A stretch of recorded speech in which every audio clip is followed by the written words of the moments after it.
Jumal ei vali pooli, nagu ma püüan nüüd üritada öelda, vaid küsimus on, kas meie valime Jumala. Tegelikult on küsimus selles. Ma alustaksin tegelikult ühe tunnistusega, sest ma tahaksin täna jagada natukene jällegi sellest uuest olemisest, näidata seda tohutut saladust, mille Jumal on valmistanud, mis on olnud talle juba, nagu sõnast aru saame, enne maailmade rajamist, tema mõtetes, tema meeltes. Ja kokkuvõtlikult lühidalt öeldes, Jumal on nüüd inimeses ja inimene on ka Jumalas ja see on suur saladus. Ja seda me jätkuvalt õpime. Tahan näidata natukene seda, aga siis ma tahaksin tulla ja rääkida natukene usu olemusest. Sest ma arvan, et me oleme kõik, seisame silmitsi sellega, mis asi see usk siis tegelikult ikkagi on ja kuidas see toimib. Ja lõpuks meid ju ikkagi nimetatakse ja me ise nimetame ka ennast usklikeks. Nii. Nüüd täna me oleme temas ja tema on meis ja tegelikult täna on meil väga palju öelda. Täna meie sõna maksab. Ma ei tea, kas sa usud seda. See, mida sa ütled, seda sa saad. Ja nüüd see uus olemine määrab selle. Just lugesin Apostlite tegudest, kus ta ütleb niimoodi, et seal olid keegi mehed, ma ei oska praegu nüüd, ei tule kõik meelde, olid keegi mehed, kes nägid, kuidas Paulus ajas välja kurja vaime. Ja nad tulid ka siis tahtsid sealt ja siis kedagi nad seal hirmutasid ja tüüdsid kurja vaime välja ajada. Ja siis kuri vaim ütles niimoodi, et Jeesust ma tean, Paulust ma tunnen, aga kes teie olete? Ja võttis nad ära, võttis need üle meelevalla. Nüüd, meie, kes me oleme temas, ta ei saa enam meelevalda meie üle võtta. Ta saab meid ainult petta. Ta saab ainult varastada meie käest ja seda meie vaba tahte nõusoleku alusel. Kuskil ütleb piibel niimoodi, et keegi ei nõua tagasi. Kes peaks nõudma tagasi? Jeesus, tule aita, tule päästa. Ei, tegelikult see üks olemine ütleb niimoodi, et meie peame täna nõudma. Meie peame täna ütlema. Ma olen imestanud, ma tulen selle usu juurde nüüd. Andke andeks, et ma nüüd praegu võib-olla selle külje pealt niimoodi väljendan, aga see on küll valdkond olnud minu jaoks, kus vahest on olnud kõrva kuulda. Ütleme niimoodi, et tegin tööd midagi ja valu lõi õlga. Ma illustreerin lihtsalt, et kuidagi seda pilti luua. Ja ma saan aru, et mõned asjad on füüsilised ja mõned on lihtsalt venitad ennast kuskilt ära, aga ma räägin puht põhimõtteliselt. Ma olen näinud, kui kergekäeliselt nõustutakse vaenlase valega. Siit hakkas valutama, aga kui ma nüüd mõtlen, siis eelmisel nädalal ka siit valutas. Ja siis juba järgmine kord nad ütlevad, mul on. Näiteks isjas, ütleme nii. Või mis iganes. Aga näete seda, kuidas juba on. Tegelikult, mis selle jõuga on? Selle uue olemisega Kristuse Jeesuses. Kõik haigused on ka kantud. Kõik valud on ka, ta võtnud enese peale. See kuulub meile, see meie pärand. See lihtsalt kuulub sulle. Vaenlane ütleb, et ei kuulu. Vaata, sa tunned valus ka. On ka, jah. Ilmselt mul siis on. Aga Jeesus ütleb, et kõik, mis oli minu oma, ta on kandnud Golgata ristil. Mul ei ole enam oma spetsiifilist haigust. Ükskõik, mis nime ta ei kanna. Mul ei ole sellist asja. See on kantud Golgata ristil. Ma saan aru, et vaenlane tuleb, ründab. Aga see ei kuulu minule, see ei ole minu oma. Nii, mida see tähendab? See tähendab seda, et näiteks kui mul ikka abikaasa ütleb, mul on kodus, seda ei valjusta rääkida, mul on kõik uuriuksed lahti kodus. Ja mul pole lukkugi nendel ees, kui ausalt öeldes. Muidugi ma plaanin neid seda teha. Mul on plaanis. Aga ma toon lihtsalt põhimõtte. Me ju lukustame autouksed, kui me läheme ära. Me paneme oma väravad kinni ja me ei lase varast ja vaenlast oma õue. Ja kui keegi tulebki kuskilt niimoodi, siis me ei ole väga sõbralikud nendega. Me läheme nad ära. Aga ma ei saa aru, miks me haigustega sõbrustame. Miks me hukkamõistuga oleme sina peal. Täpselt sama dilemma. Nii, kui me hakkame seda vaimset nagu asja nägema. Ja nüüd on tegelikult niimoodi, et kui mina hakkan rääkima, kõnelema ja ei võta vastu, ta ütleb, et minu relvad ei ole enam lihalikud, meil on vaimsed. Ma toon teile lihtsalt ühe näite, ma olen rääkinud, kuidas mul poeg oli ju, kuidas me tervenemise eest võitlesime ja sain sõna Jumala käest ja nüüd oligi oluline see sõna välja rääkida ja öelda. ja ta käis 9 korda operatsioonil ja ta paranemine oli, kuidas öelda, nagu sujuvalt. Mitte selles mõttes momentaalselt, aga ilmselt see, ilmselt ütleme, kuidas öelda, asi lahenes momentaalselt, aga ihu kosus järele siis mingi protsessiga. See selleks. Aga ma olen lugenud, ma ütlen niimoodi, ma olen lugenud palju Kenneth Hagini raamatuid. Ma saan aru, et meil on siin vastuväited nendel inimestel ja siin on igasugused arusaamis ja kõik nii. Ma olen alati lugenud kohe usuelu algusest saadik tema raamatuid ja olen võtnud ja aru saanud, et ta on usuõpetaja. Ja olen selles valguses neid raamatuid lugenud. Ja teile ma julgen rääkida. Ja ega ma ei häbene seda mujal ka, aga alati ei ole võib-olla hea see, niimoodi öelda. Ja olen lugenud aastaid tema raamatuid. Ja näinud seda, kuidas ta õpetab just võtma see Jumala sõna, hoidma sellest kinni, laskma sellele juurduda ja see lihtsalt peab ühel päeval vilja kandma. Ja see rõhuasetus, mis ka Kenneth Haginil on, ja nagu mu kaksikvendka on mulle rääkinud, kes sai ka terveks selle samal 90. aastal, et Jumal ütles talle ka, et ütle, räägi. Sest ütleme, et see, et ma usun, on ainult pool võitu. Aga see kunagi ei sünni, kui ma ei räägi seda välja. Ja nüüd ma tulen selle juurde, et kui ma selle oma poja eest võitlesin, ma sain mitmeid asju. Esimene asi oli kohe, et ma kuulsin, et nõnda nagu minu tahtmine on taevas, nõnda sünniks ka maa peal, kuna ma olin tervenemise teemaga oma elus palju lihtsalt lugenud, võtsin lihtsalt põhimõtte aastaid tagasi. Et kui ma ka sellest aru ei saa, siis see on kõige kõrgem autoriteet. Jeesuse vermete läbi on mulle tervist tulnud. Ükskõik kui palju ma seda mõistan, aga see on fakt. Ja sellest lähtuvalt hakkasin siis alati toetama ja tunnistama ja mul abikaasaga ütleb, et sinuga ei saa üldse rääkida neid asju. Ei saa. Lihtsalt ei saa. Tema arust mina jätaksin tema nagu, kuidas öelda, kui ta on haige voodis, mul on hämm väga tubli. Väga tubli. Ta tohterdas mind ükskord voodisse. Mul oli selline võitlus, aga mul oli sisemine, ma lihtsalt toon ühe näite. Mul oli sisemine usk, reaalselt ma räägin. Mul oli usk, mul oli kolmas päev juba tugev palavik ja ma olin lihtsalt otsustanud oma sees. Ma lähen täna kirikusse, pühapäeva päev oli, lasen oma pastoril panna käed oma peale ja sõna kohaselt piibel ütleb, et saada terveks. Nii. Ja kuna ma olen terveks tehtud, siis ma igal juhul ma saan terveks. Nii. Mul oli see kindel veendumus. Aga siis tuli ämm. Kus sa ikka lähed ja mismoodi sa lähed ja tule pane ennast siia, näed padi ja 2 tekke veel ja ma toon sulle teed ja mustikatee on väga hea ja vaata, see on üks selline kogemus jälle, kus sa õpid. Ja tegelikult ma olin sisemiselt vastu, aga ma ütlen ausalt, olin rumal, andsin järgi. Võrratust kogemusest jäin ilma. See selleks. Ja mu kaksikvend, kes on ka tervenenud ja ta on selles mõttes olnud väga suur eeskuju meil kodus, ta on kõik oma hambavalud ja asjad ja mis ta kõik räägib ära. Ja ta ütleb niimoodi, et ta käib arsti juures ainult ühel põhjusel. Ta läheb uurima, mis diagnoos on, kui kurat ründab. Sest seda teab, mille vastu võidelda. Aga ma ei kiitle, ma tahan lihtsalt rääkida seda usutasandit, ütleme seda võitlust, milles me oleme. Ja loomulikult ma ei jäta oma abikaasat niimoodi jätta. Ma võib-olla ei lähe tabletiga, aga ma lähen Jumala sõnaga. Sest meie võitluse relvad ei ole, ma saan aru, et need on ajutised. Ja need võivad tuua lahendust. Aga igas olukorras nad ei too lahendust. Selles mõttes mul arsti teadus vastu ei ole mitte midagi. Ja ma toon lihtsalt veel ühe sellise näite.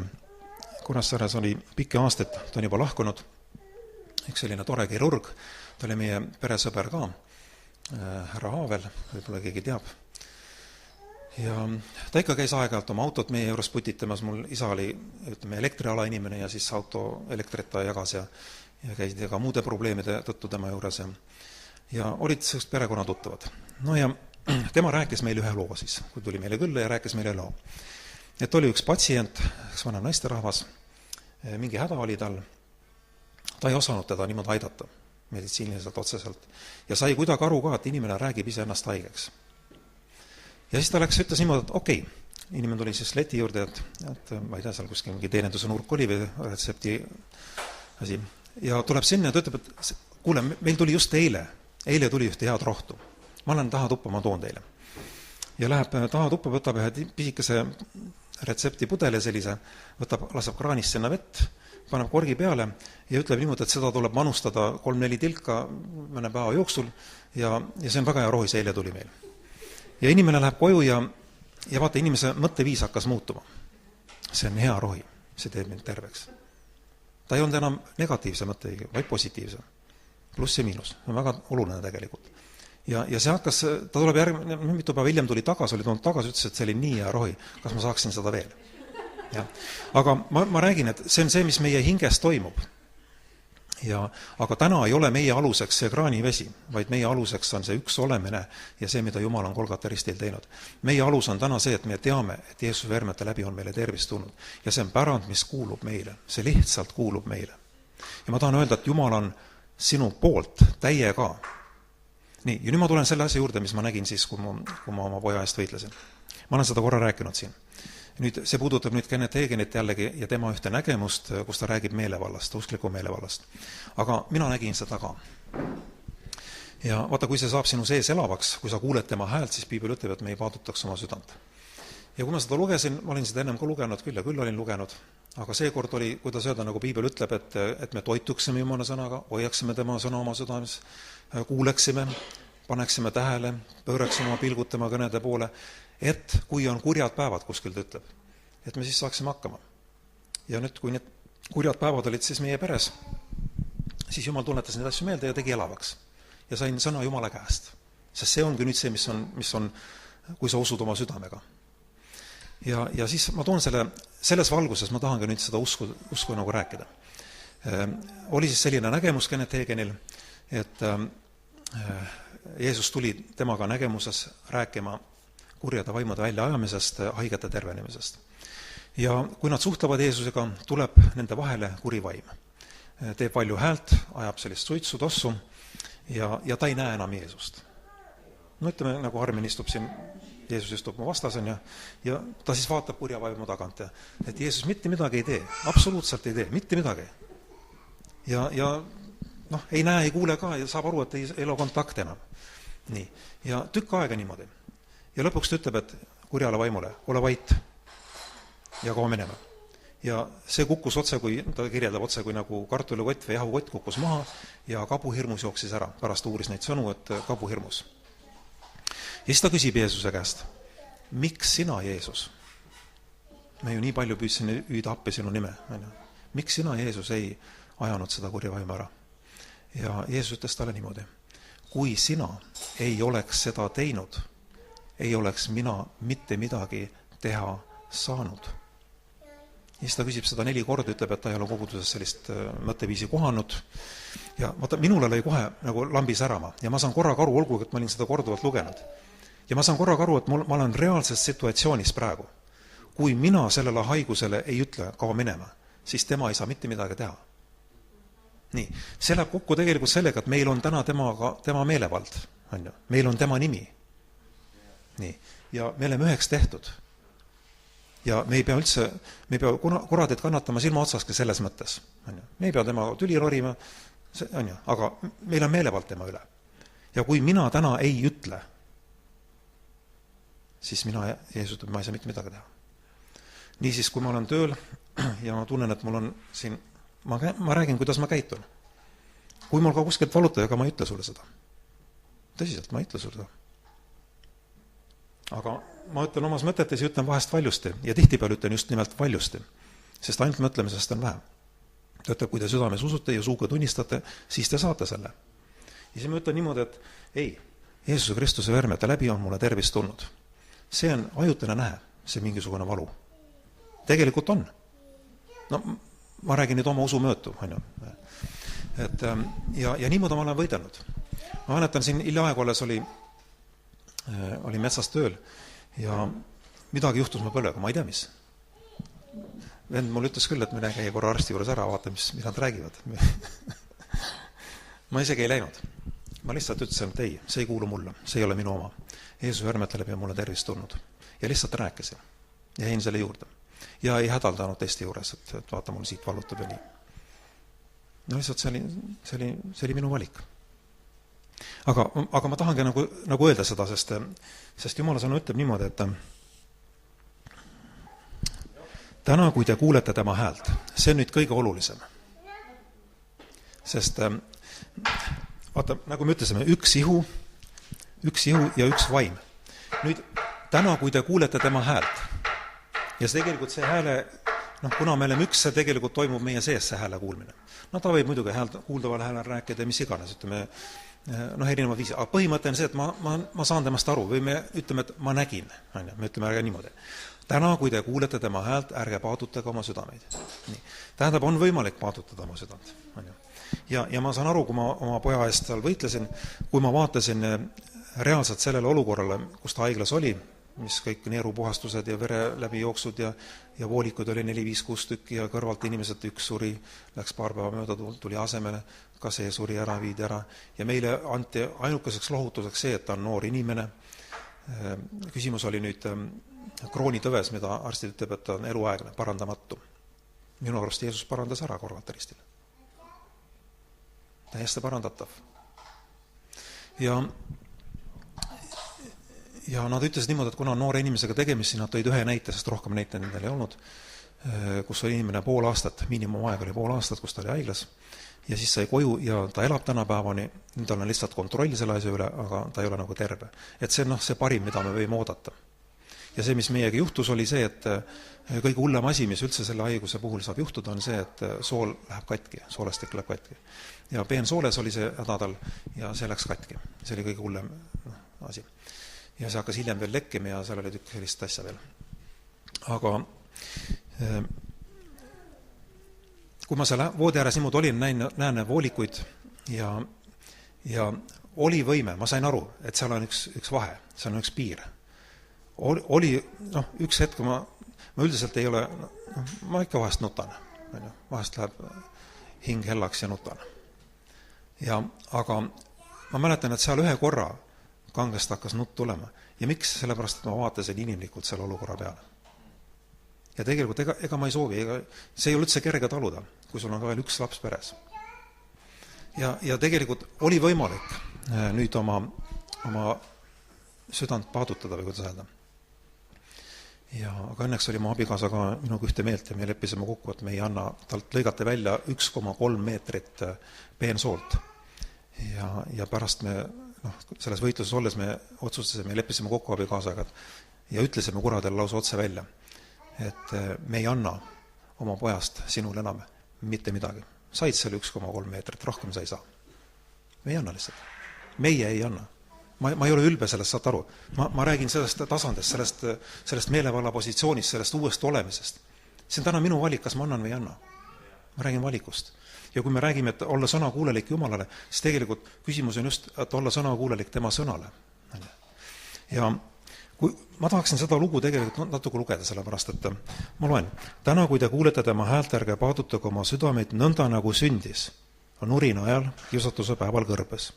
Võime ka öelda niimoodi, et haiglavoodis kiusatuse tund oli ja kõrb oli täiesti kaos. Ükskõik mis olukorda. Nii, kus teie isad mind kiusasid ning katsusid, kuigi nad olid näinud minu tegusid 40 aastat, mis pärast ma vihastusin selle sugupõlve peale ning ütlesin, nemad eksivad alati oma südamega, ent minu teid nad ei õppinud tundma. Sellepärast ma vandusin oma vihas, nad ei pääse mitte minu hingemisse. Nii, küsimus ei ole ju üldsegi vaata, hingemine on ikkagi temas olemine. Igatepidi hingemine on temas olemine. Ja Vanas Testamendis on kuskil üks lugu, ma peaks teinekord teile lugema, kus ta ütleb, tuues hingemise päeva, ma tean, et inimesed väga palju vaidlevad hingemispäevade pärast, et kui sa ikka hingemispäeva ei pea, siis oled põrgulaps põhimõtteliselt nii. Aga seal ta ütleb ka väga hästi, Vana Testament, käsuseaduse aeg ütleb, kui te ei pea hingemise päeva, siis te ei jää elama või kuidas ta ütleb see niimoodi. Et see on nagu raudne reegel, et sa pead olema selles hingamises. Aga ta ei räägi üldse sellest hingemise päeva pidamisest, ta räägib temas olemisest. Ja minu võit on täna ainult temas. Ja tema nägemises, tema tunnetamises. Et kas ma kuulen täna tema häält? Selle asemel, et kuulda tema häält oma vaimus, üks olemises. Ihu tegeleb tegude kaudu temale meeldimisega. Sa näed, et üldse vale lähtekoht on. tegelikult kui sa uurid Vanat Testamenti, olgugi, et oli käsuseadus, aga ühte joont sa näed kogu aeg. Kui te kuulete minu häält. Pane tähele, see on niimoodi. Küsimus on ikkagi vaimtasandil. Kui te kuulete minu häält. Ja nüüd on vaja püsida selles. Nii. Ja nüüd ma tahan lugeda siit, kuna aeg läheb, loete siit ise edasi, aga ma tahan siia lõppu tulla niimoodi, et aga kellel ta oli siis 40 aastat vihane, kas mitte neile, kes olid pattu teinud, kelle kehad langesid kõrbes, kelledele ta siis vandus, et nad ei pääse mitte minu hingemesse, kas mitte neile, kes olid sõnakuulmatud. Nii, jätke see meelde, sõnakuulmatud, jah? Nii me siis näeme, et nad oma uskmatuse pärast ei võinud sisse saada. Me näeme, et uskmatus ja sõnakuulmatus on viidud nagu ühele tasandile. Nii. Nüüd, kui me tuleme nüüd korraks Rooma kirja juurde, et sellest paremini aru saada. Küsimus ei ole meie tegudes selles mõttes nagu väliselt või moraalselt või niimoodi. Küsimus on täna tegelikult, kas ma kuulen tema sõna või mitte. Kas ma olen sellele sõnale, mis on lähtunud tema suust, kas ma olen sõnakuulelik või usklik sellele, ütleme nii siis. Ja näiteks Rooma 6 ütleb niimoodi, et ma võtan selle lahti, ma loen seda.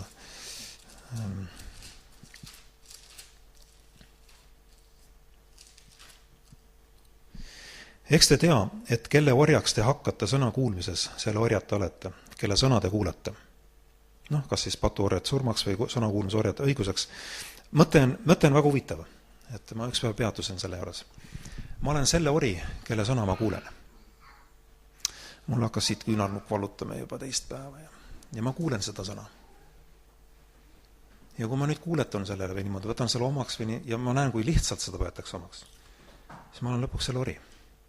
Ta sai mind kätte. Aga Jumala sõna kutsub meid just teisepidi käituma. Vaadake tema peale. Ja ta ütleb, et näiteks see sama Rooma kirigi, näiteks see sama faktki, kellele ma olen sõna kuulelik. Kas sellele tunnetele see, et ma kogemused ei tunnista, et ma olen tegelikult ühes temaga surnud. Ma olen nüüd see uus inimene. Nii. Või kuulen tema sõna ja olen sõna kuulelik tema sõnale. Kumba sõna ma kuulen, selle orjaks ma saan. Tegelikult ei ole üldse midagi keerulist, väga lihtne. Nii et Jumala sõna aitab meil tegelikult täna nagu orienteeruda ja vahet tegema, mis on tõde ja mis on kurade vale. Ja siis me saame teha omas mõtetes, oma sees valikuid. Kas ma võtan selle sõna vastu või mitte. Nii. Ja siis võidelda seda usuvõitlust. Ma mõtlesin Joosua ja Kaalebi peale. Ma ei tea, kas nendel oli otseselt ilmutuslik valgus, aga kui nad maakuulijatena tulid tagasi, nad kuulsid Jumala sõna ehk Moosese kaudu. Nii. Ja nüüd sõltuvad sellest, et nad nägid neid samamoodi ju hiiglasi, nagu need teiste tunnistus oli, tulevad need kaks meest tagasi teistsuguse tunnistusega. Ilmselt nad nägid seda reaalsust, mis seal oli. Aga nad oma tunnistuses lähtusid sellest reaalsusest, mida Mooses ütles.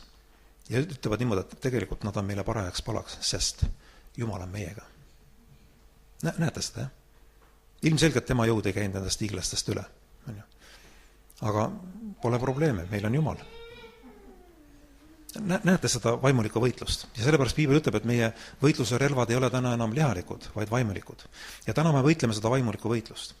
Üks asi, mida meil tuleb kindlasti ära õppida oma elus, et ma kuulutan iseendale ka andeks andmist. Ise kuulutan iseendale ka vabaks saamist. Ja ma tahan öelda niimoodi, et kui see laud tuli, et alfa ja omega ja ma näin neid pisarates inimese siin ja see liigutas mind.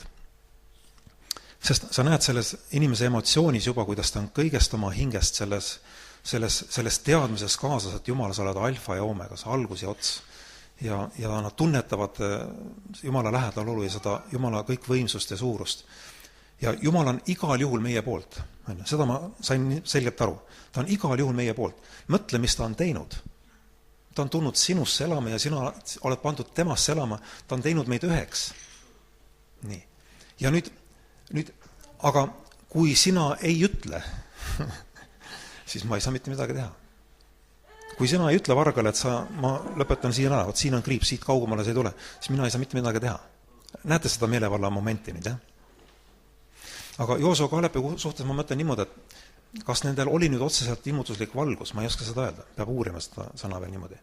Aga nad võisid ka lähtuda lihtsalt sellest põhimõttest, et niimoodi ütles Mooses, nad võtsid Moosese sõna kui Jumala sõna ja lähtusid sellest. Ja niimoodi me ilmselt alustame kõik. Aga hinnang oli nende kohta see, et nendel oli teistsugune vaim. Nüüd, teise Korintuse kiri ütleb, vaata, me lugesime Efesuse kirjast, üks jõu, üks vaim. Jeesusel ja meil on üks vaim. Huvitav on ju, meil on üks vaim. Teise Korintuse kiri ütleb niimoodi, et meil on samasugune vaim nagu Jumalale. Ma usun. Meil on samasugune vaim, nagu ta ütleb, et ma usun, sellepärast ma ütlen, sellepärast meiegi usume ja ütleme. On niimoodi öeldud kuidagi, jah? Meil on see sama usuvaim. Ja Jeesus ka ütleb niimoodi, et tuues näite viigipuule öeldud sõnade läbi, et olgu teil samasugune usk, nagu on Jumalal. Ja. Ütleme, kokkuvõte on lihtne. Et me näeksime seda üks olemist, oma uut positsiooni, kõik on pandud meie jalgade alla või tema jalgade alla, nagu sõna ütleb, aga me teame, et tema ei ole enam ilma ihuta. Ta on nüüd koos ihuga, see tähendab ka meie jalgade alla. Olgugi, et me ei näe veel täna kõik alistatuna, aga see ongi nüüd täna ihu funktsioon siin. Koos temaga, tema nähes, mida ta teeb, tunnetades tõde, siis lihtsalt hakata valitsema. Ja ma räägin igapäevast elu, olukordi, momente, milles me oleme. Ka see, et ma ei lase ennast hukka mõista, ka see on valitsemine, sellepärast, et Jumala tahe Rooma kirja järgi on see, et arm valitseks. Ta on selle armu loonud, teinud. See, mida tema Golgata ristil oleks, et on tema poolt tehtud, et see valitseks meie eludes. Ja et me niimoodi lihtsalt õpiksime vaikselt, oma usumõõtu mööda valitsema siis vaenlane üle.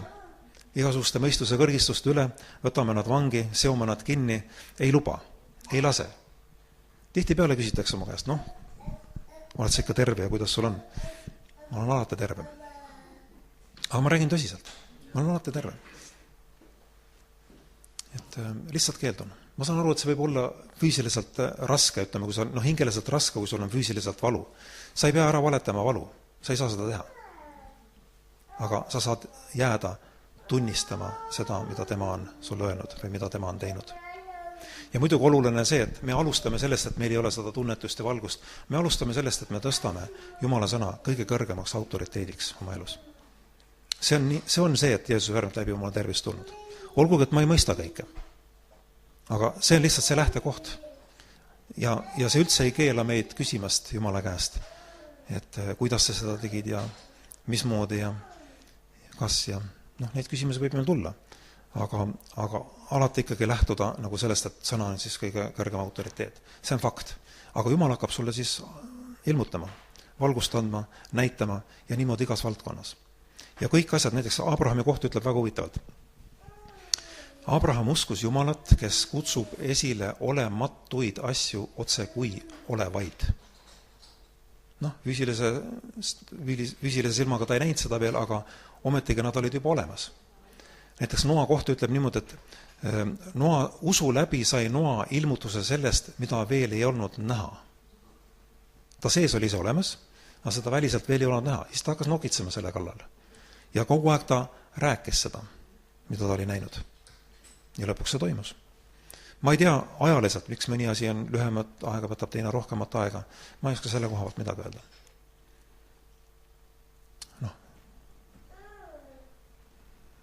Ma ei oska öelda. Võib-olla mõni tahab, mõni seeme. See seeme on igal juhul Jeesus, olgu ta mis on, ta on igati pidi. Kas ta siis kannab tervenemise seemet või vabastamise seemet või mis iganes nime ta siis kannab. Aga ta on ikkagi Kristus. Ja Kristus saaks kuju meie sees. Okei. Jumal on hea, Jumal on kindlasti meie poolelt, ta on kõik teinud. Jumal on väga huvitatud valgustama meie südame silmi, et me näeksime teda, nagu tema on. Sest siis ka meie muutume tema sarnaseks, nagu ütleb niimoodi. Mitte see, et ma püüan väliselt ennast kokku võtta, ei. Mul on vaja näha, nagu tema on. Ja kui me näeme, nagu tema on, siis ma näen, et ma olen temas ja tema on minus. Ja nagu ta ütleb ka, et minu elu ei ole lihtsalt enam minu elu on nüüd Kristus. Ma saan aru, et seda on kummaline öelda ühe külje pealt, on ju. No mis muud, ma ju ei, mu elu on Kristus, see on fakt. Kenneth Copeland, kui keegi teab sellist nime, kunagi liikus tema kassette. Ma olen kunagi teinud omale lindistuse, mul on üks 6-seeriline lindistus tema ühest koosolekusarjast, kus ta räägib Jumala kõige suurematest õnnistustest ja räägib ilmutuslikust teadmisest.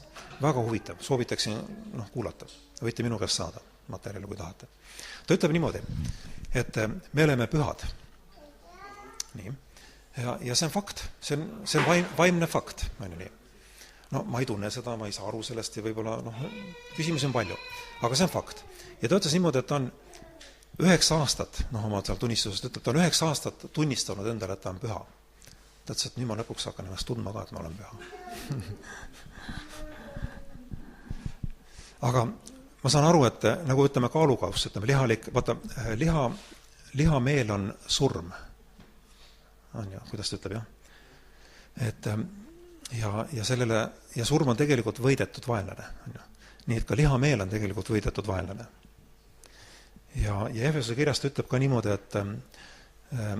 et paganad elavad oma meele tühjuses. Ma nüüd kokkuvõtlikult ütle. Elavad oma meele tühjuses, aga nõnda nad ei ole õppinud Kristust tundma. Ja siis ta kutsub Jumala rahvast üles heitma enesest ära vana inimene ja riietama ennast uue inimesega Kristuses. Aga meelte tühjuses, kui ma ei tegele nüüd selle uue inimesega, kuidas ma saan selle vana ära heita? Ma pean nägema uut. Ja nii on kõikide asjadel, ma pean seda nägema. Aga mõte on just see, et ma saan seda usu läbi, mida ma usun, ma ütlen. Ja see on, mul kaksikvennast ka ütleb niimoodi, see konkreetne asi, mida Jumal talle ilmutas, tal oli peavalud. Kuskil, ma ei tea, 4.-5. Me ei oskagi öelda, mis aastast alates, kui vanad oli. Kui me mängisime koos, saime ainult võib-olla tund aega, 1,5 tundi koos, kui olid sellised aktiivsed mängud, ütleme õues jalgrattaga sõitmine, pallimäng, hokimäng, siis tal hakkas pea valutama pingutusest. Ja kuni 16. eluaastani arstid ei leidnud diagnoosi ja siis ta käis lõpuks Tartus ajuvatsakesed arvati, et on kokku kasvanud, et need on vaja nüüd igaks juhuks, ei tea täpselt, aparatuuri ei ole ka, kõik ju veel see, Tartus olid küll tollel ajal kõige paremad aparatuurid. Ühesõnaga on vaja need ajuvatsakesed lahku ajada omavahel. Siis ta käis Tartus ja see oli eluohtlik operatsioon ja vanemate nõusolekul ja see tehti tal ära. Tegelikult see ei lahendanud probleeme. Probleem ei olnud selles. Ta taastus sellest ime läbi, ütleme niimoodi. Mõne päevaga oli jalgadel, kõik oli tipp-top. Aga peavalud jätkusid ja 16. eluaastast ta enam arsti rohtu ei võtnud, sest sellest ei olnud abi. Ja siis ta tuli usule, ta oli 20 või 21 või see oli isegi, 21 aastal 90 tuli usule ja see tema usule tulemine oli ka puhtalt kainelt usu läbi. See on omaette lugu, kuidas ta seal meie kodus seal suures toas sai päästada. Võttis lihtsalt Jeesus vastu, ütleme nii. Ei ootanud ühtegi tunnet asja, kõik nii, ja nädal aeg hiljem tuli tunne.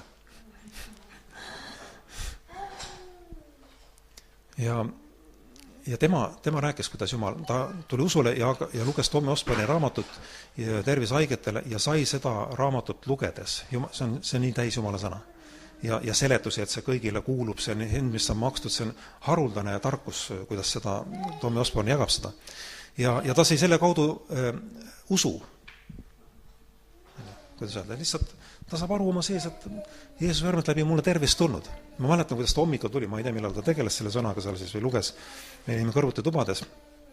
Teatanu, Jeesus vermet läbi mulle tervist tulnud. Me ei olnud siis abielu inimesed, me olime noored, olime kodus veel ja mõtlen, ma olin juba sellel ajal, ma olin pool aastat tas usus vanem ja ma olin juba jõudnud kuidagi mingisuguse kiiksuga, kuskilt jõudnud sellisele arusaamisele, et kas see ikka päris kõigile kuulub ja kuidagi niimoodi. Et kahtlesin. Aga tema tuli kohe jõuliselt, ilmutuslik valgus on isaasi, kui palju keegi mõistes niimoodi. Ja tema on terveks teinud, 2 kuud ta käis läbi kantslite, kuulutas pastoritele, käis pastorite juures kodus, ütles, et ma olen terveks tehtud. Ma olen terve.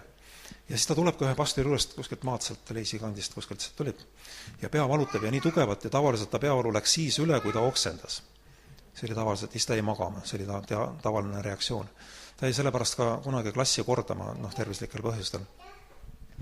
Ja ta tuleb sealt pastori juurest koju, kus ta on tunnistanud, öelnud, et Jeesus õrnatav on tervist tulnud, rääkinud seda vaimset reaalsust, seda ilmutust, mis ta sees on, väliselt ei olnud veel midagi muutunud. 2 kuud kõndis niimoodi. Ja ta sai nii palju peapesu, ta sai nii palju mittemõistmist. See on umbes sama olukord, nagu Mooses läks oma vendade juurde, seal apostlid teod ütlevad, lootes, et nad saavad aru, et pääste tuleb tema kaudu. Aga Piibel ütleb, nad ei saanud aru. Ja kui ta rääkis, siis nad ei saanud aru. ja tuleb koju ja tal oli niisugune veendumus oma sees. Kuna vaata, see tunnetus kasvab, see kuidagi saab tugevaks, see jääb nagu juured alla, ta nagu kasvab, see seeme, mis on sisse pandud, ta lihtsalt nagu tuleb läbi, näiteks me oleme näinud ju, kuidas kaljude vahelt kasvab kased või puud tulevad välja, asfalti seest tulevad taimed ülesse, kuidas sa saad Jumala elu peatada? Ainuke viis, sa ütled, et sa ei taha seda elu. Aga kui sa nõustud selle eluga, see on sinu oma. Ja ta tuleb koju ja ütleb, et see ei ole võimalik. See ei ole võimalik, et mul peaväelu valutab. Jeesuse Kristuse nimel ma olen terve. Ja nii kui ta niimoodi ütles, oksendas ja teist korda veel ütles, teist korda ka oksendas ja ta on tänase päevani vaba sellest. See, kuidas ta väliselt välja tuli, ise asi, aga 2 kuud ma mäletan, ta võitles seda võitlust. Ega täna päevani paljud ei usu teda. Ja nüüd ta käib arsti juures ainult seda selleks, et aru saada oma diagnoos, kui näiteks kurat ründab, et millega siis võidelda. Kuidas seda täpselt nimetada, mille vastu võidelda. Ta on tubli usumees. Ta on meie eeskuju seal. Isa, me täname sind. Me ülistame ja kiidame, et sina oled hea. Sa oled teinud vägevad asju, suuri asju. Sa ütled, et see saladus on suur. Auhiilguse lootus Kristus teie sees. Sa ütled, et me oleme sinu poeg, kelle sa oled täna sünnitanud. Sa oled teinud meid üheks aukardetavaks rahvaks siin maa peal. Sa oled pannud kõik meie jalgade alla. Sa ütled, et mida meie nõuame, mida meie ütleme, seda me saame ja usu läbi. Ja me täname ja kiidame, issand, et me palume, et sa jätkuvalt avaksid meie südamesilmad nägemaks, aru saamaks, tunnetamaks seda meelevalda ja seda mõistmist ja oma positsiooni ja seda meelevalda siin maa peal, milleks sa oled meid loonud ja valmistanud ja asetanud siia, et täita oma kohta Kristusel sellel ajastul, sellel hetkel, sellel maal, selle rahva heaks Jeesuse Kristuse nimel. Me täname, issand, et sa oled alustanud head tööd meie sees ja sa viid lõpule selle Jeesuse Kristuse tulekupäevale, nagu sinu sõna ütleb, ja ilmumise päevani või mis iganes, issand, me täname ja kiidame sind, et sa oled alustanud seda head tööd. Ja sa ütled, et sa oled ka meist tegev, et me tahame ja tegutseme sinu hea meele järele. Sa ütled, et kui me hoiame kinni sinu peast, siis me kasvame sinu poolt seatud kasvamist. Me täname, et me oleme erinevad ihuliikmed selles ihus, selles uues olemises. Me räägime võib-olla erinevalt, me väljendame erinevalt, me teeme erinevalt, aga meil on üks vaim, meil on üks ihu. Meil on üks Jumal ja me täname, issand, et sa oled meist kõigis tegev, et me tahame ja tegutseme sinu hea meele järele. Tänu sulle, issand, et ei ole mitte mingisugust hukkamõistmist neile, kes on Kristuses ja Rooma 6. peagi alusel me saame aru, et me oleme sinus. Me ei ole enam need vanad, vaid me oleme uued. Me oleme sinus ja mitte mingisugust hukkamõistmist ei ole enam neile, kes on Kristuses. Tänu sulle, issand, ava meie südamesilmad nägema seda tõe reaalsust, selle saladuse reaalsust. Kiitus sulle, issand. Me räägime sellele maale vabaks saamist, lahti laskmist kogudustele, kristlastele, et nende nägemine paraneks, et see maa kuuleb sinu sõna. Me täname ja kiidame sind, issand. Sa oled alustanud head tööd, issand, see rahvas on sinu südamel ja täna seisavad asjad lihtsalt meie taga, mitte sinu taga, issand. Me täname ja kiidame sind. Aga me täname, issand, et me oleme võinud sinu armust sammhaaval jälle edasi liikuda ja kasvada ja mõista ja me palume, et see tunnetus kasvaks veel suuremaks ja me täname ja kiidame sind, issand. Halleluuja. Sa armastad seda maad, sa armastad seda rahvast. Sa oled surnud nende eest, sa oled jätnud oma elu nende eest, issand. Tänu ja kiitus sulle. Halleluuja, halleluuja, halleluuja, halleluuja, tänu sul, issand, tänu sul, issand. Sa ütled oma sõnas, et kui me tegeleme sinu sõnaga ja pöörame oma kõrvad sinu kõnede poole ja oma silmad sinu sõna vaatama ja seal, kus Kristus on istumas isa paremal käel, siis ta ütled oma sõnas, et otsustusvõime valdab meie üle. Tänu sul, issand, sina oled tegev meie sees. Ja sa ütled ka niimoodi, et ka kurjal päeval, issand, sa oled koos meiega. Et nagu Taavet ütleb, et nüüd tõuseb minu pea üle minu vaenlaste, sa oled tegev meist, sa oled ilmutamas meile, sa oled andmas meile oma sõna. Tänu ja kiitus sulle, issand. Halleluuja, halleluuja, halleluuja. halleluuja, halleluuja, halleluuja, tänu sulle, issand, et haigustel ei ole maad meie elus, meie ihudes, sest sa oled kõik need haigused kandnud Golgata ristil, isegi sinu sõna ütleb, et kõik valud oled sa võtnud enese peale. Tänu sulle, issand, et meil oleks rahu ja vabadus ja terveks olemine ja see meie pärand, see kuulub meile, tänu sulle, issand. Me täname püha vaimu ristimise eest, väe eest, mis sa oled andnud oma rahvale, oma lastele ja et me võime püha vaimuga koos liikuda siin, ehk siis ka koos sinuga, issand, sinus olles. Isa, me palume seda üks olemise mõistmist veel juurde ja juurde, issand, et me sõna läbi oskaksime seda näha ja seletada ja tunnetada seda tõde, mis on armu sees või kuidas sõna ütleb. Tänu sulle, issand. Tänu sulle, issand. Sina oled hea ja sinu heldus kestab igavesti. Kiitus sulle, issand. Kiitus sulle, issand. Amen.